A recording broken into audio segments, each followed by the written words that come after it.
Hello' guys নমস্কাৰ। মোৰ 5 minute ব্লগলৈ আপোনালোকক স্বাগতম জনালোঁ। আমি আজি খোজকাঢ়ি আছোঁ গড়চুক অভাৰব্ৰিজৰ ওপৰত, আৰু এইকেইজনী মোৰ লগৰ কেইজনী ইমানে কথা কোৱাত ব্যস্ত যে ইয়াতে পাহৰিয়ে গৈছে যে একদম হাঁহি হাঁহি পাগলী হৈ গৈছে। আমি এতিয়া যে ৰেষ্টুৰেণ্ট চাবৰ কাৰণে গৈ আছোঁ। ৰেষ্টুৰেণ্ট মানে এইখন বহুত দূৰৰ পৰা আনিছে, এখন প্লেন এখন, সেইখন বোলে ৰেষ্টুৰেণ্ট বনাব, সেইখন যাব শিৱসাগৰ। তাকে বোলো ইয়াতে ৰখি দিওঁতে আমিও চাওঁ কেনেকৈ বনাইছে, কি বনাইছে, এবাৰ চাবৰ কাৰণে মন গ'ল, তাকে চাবৰ কাৰণে আহিছোঁ। চাওকচোন ৰাইজ, মানুহ চাওক, মানুহ বাপৰে। দুৰ্গা পূজা না ৰাস ধৰিবই পৰা নাই। দুৰ্গা পূজাতো ইমান মানুহ নহয় চাগে। এইটো ইয়াতে এৰোপ্লেনটো ৰাখি দিছে ন, চববিলাক দৌৰি দৌৰি আহিছে চাবৰ কাৰণে।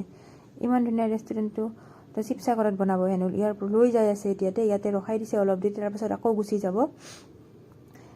চাওক না ৰাইজ, ইমান ডাঙৰ প্লেনটো, এইটো চাওক কিমান ধুনীয়া দেখিবৰ কাৰণে এইটো লৈ গৈছে। ইয়াতে পাংখাকেইটা সলকাই দিছে, পাংখাকেইটা আনিছে বেলেগ এখন ট্ৰাকত, এৰোপ্লেনখন আনিছে বেলেগ এখন ট্ৰাকত।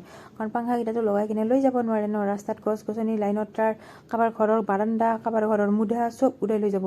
সেইকাৰণে আৰু এনেকৈ সলকাই কিনে বেলেগ এখন ট্ৰাকত লৈ আহিছে। চাওক না ৰাইজ, কিমান ডাঙৰ হয় ৰেষ্টুৰেণ্টটো।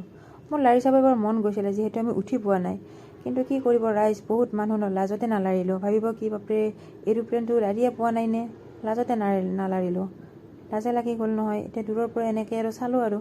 চাওক না ৰাইজ, কিমান ডাঙৰ হয়। আৰু এইকেইটা পাংখা তাতে পাংখাকেইটা থৈ দিছে, আৰু ইমান ডাঙৰ ৰেষ্টুৰেণ্টটো এইটো শিৱসাগৰত লৈ গৈ আছে।